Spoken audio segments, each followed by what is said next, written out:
August 6, 1945. At 7:45 in the morning, Japan's radar system suddenly started sounding an alarm over the city of Hiroshima.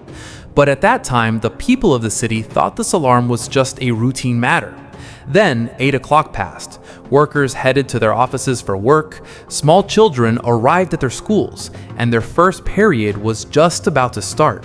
Right at that moment, some people saw an American Boeing B-29 plane rising in the sky. Then, at 8:15, they saw some object falling from this airplane. From a distance, they couldn't understand clearly what it was, but they could never have dreamed in their wildest imagination that it was an atomic bomb. Before they could understand anything, the entire city was transformed into a ball of fire. Thousands of people were burned and vanished in a single second. For some, only their shadows remained as memories on the walls. The city's large buildings, trees, plants, animals, birds, everything was burned and reduced to ashes. In a flash, approximately 80,000 people died. This was the most terrifying scene in history. After hearing this tragic event, a question might arise in your mind. Why was this bomb dropped? What were the reasons? Let's find out in today's video why America turned two cities into dust. This interesting story begins in 1941, when America decided to teach China a proper lesson, to save China. This is the same China that opposes them today. World War II started in 1939.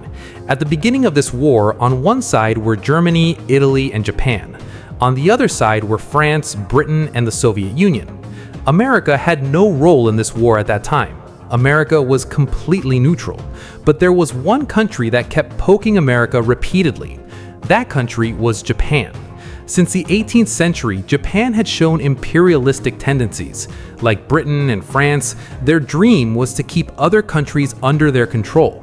The Japanese talked about building a Great Asia for Asians, but in reality, like the British, they would seize the power and resources of other countries.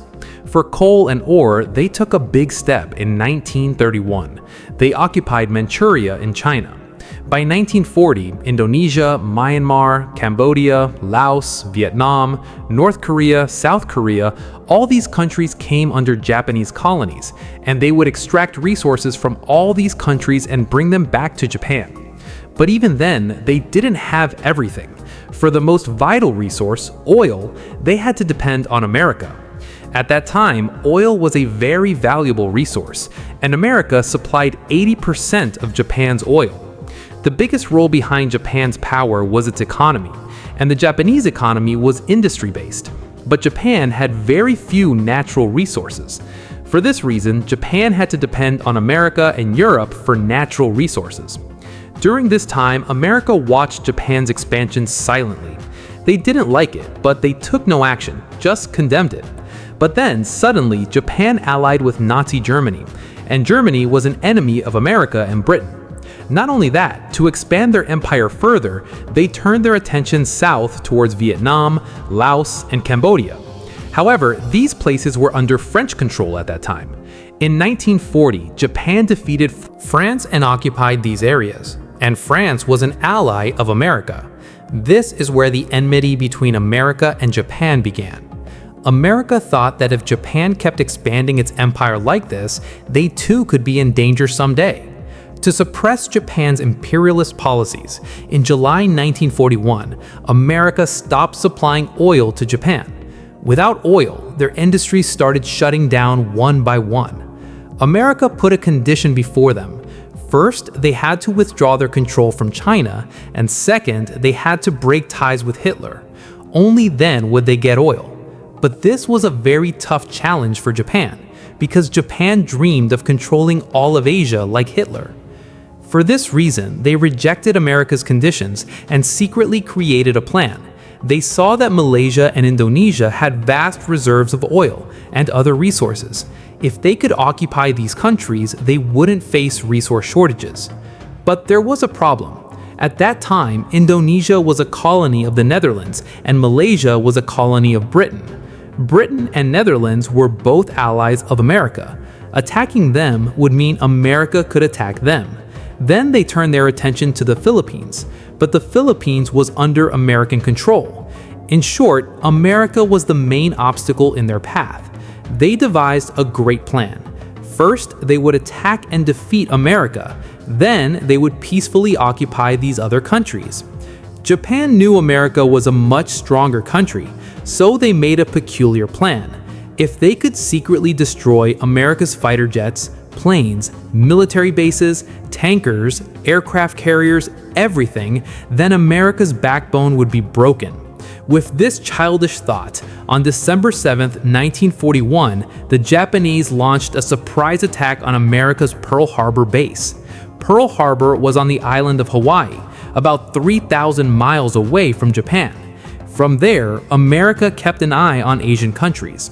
America never imagined Japan could fly its fighter planes that far, because technology wasn't advanced enough to go that far, attack, and return. For this reason, Japan made a mastermind plan.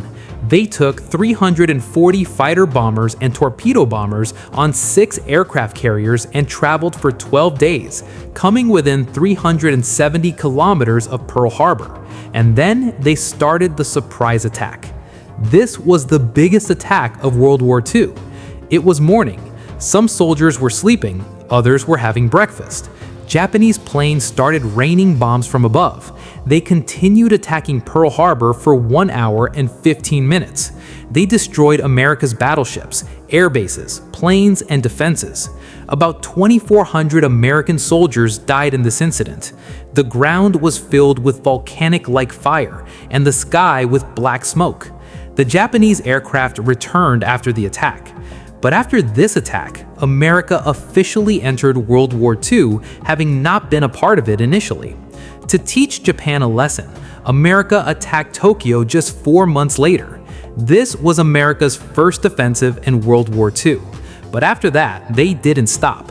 For 4 years, continuous war raged between America and Japan, and they started controlling one Japanese island after another. Meanwhile, in 1943, Japan's ally Italy surrendered, and on April 30th, 1945, after Hitler's suicide, Germany also surrendered. But even after continuous losses, Japan did not consider surrendering. In this situation, America had only one path: a full-scale invasion of Japan, meaning they would send their military to attack Japan on the ground and remove the Japanese government.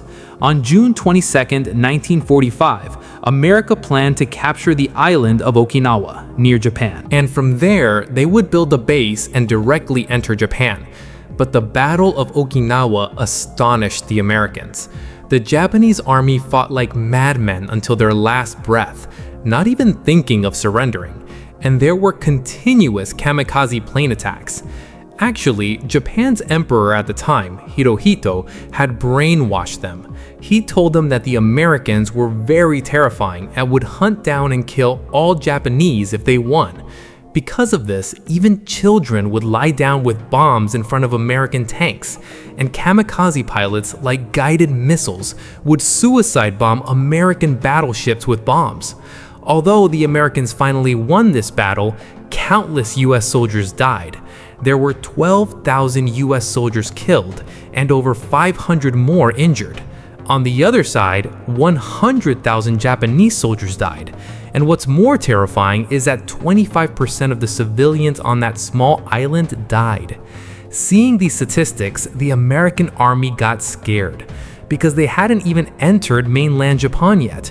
If the Japanese fought so fiercely on this small island, how many US soldiers and civilians would die there?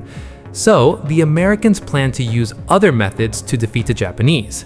Right then, they learned about a top-secret project, the Manhattan Project, where many American scientists were secretly working on creating an atomic bomb. The world's first atomic bomb was tested on July 16, 1945, in the New Mexico desert, and this bomb test passed successfully. US President Harry Truman thought they had finally found their solution. The president decided that before dropping the bomb, they should give the Japanese one final warning. They demanded Japan surrender unconditionally, or the consequence would be complete destruction. At that time, Japan didn't know that such a thing as an atomic bomb could exist, so they ignored this warning and continued the war. Finally, America decided that without an atomic attack, it was impossible to stop Japan. Otherwise, this war could continue for 10 years, and over 1 million American soldiers would die. On August 6, 1945, the Boeing B-29 rose above Hiroshima, and inside its belly was the atomic bomb named Little Boy. At 8:15 in the morning, this bomb was dropped on Hiroshima. Before the people of the city below could understand anything, such an intense light flashed that many were blinded. Initially, they thought the sun had fallen from the sky. Then, an explosion so terrible occurred that many people's eardrums burst. And due to the 4,000-degree temperature, the victims at ground zero mixed with the dust. Their skin peeled off like the skin of a fruit. If you want to know what happened to the bodies that survived this bomb, you must watch this video on the channel. 70% of the buildings in Hiroshima were reduced to ruins. Looking at this satellite image, you can understand what the scene was like before and after the bomb. But the most astonishing thing is that even after this bomb blast, the Japanese emperor was unwilling to surrender. He said it was no big deal, just one bomb had exploded. In response, 3 days later, on August 9, 1945, America dropped another atomic bomb. This time, the location was Nagasaki. The code name for this bomb was Fat Man. About 200,000 people died instantly from these two bombs. The following week after this event, Japan surrendered to America. And with Japan's surrender, World War II came to an end.